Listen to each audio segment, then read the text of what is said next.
കോഴിക്കോട് വിലങ്ങാട് പുഴയിൽ ഒഴുക്കിൽപ്പെട്ട് കാണാതായ ഇതര സംസ്ഥാന തൊഴിലാളിക്ക് വേണ്ടിയുള്ള തിരച്ചിൽ മൂന്നാം ദിവസമായ ഇന്നും തുടരുകയാണ്.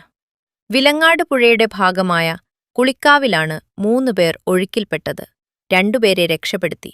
അതിഥി തൊഴിലാളി നിഖം 19 ആണ് ഒഴുക്കിൽപ്പെട്ടത്. സാധാരണ കുളിക്കാനിറങ്ങുന്ന ഭാഗത്താണ് ഇവരുമിറങ്ങിയത്. എന്നാൽ പെട്ടെന്നുണ്ടായ കുത്തൊഴുക്കിൽ യുവാക്കൾ ഒഴുക്കിൽപ്പെട്ടു പോവുകയായിരുന്നു. ഇതിൽ 2 പേരെയാണ് രക്ഷപ്പെടുത്തിയത്. വലിയ രീതിയിലുള്ള കുത്തൊഴുക്കാണ് അപകടകാരണം.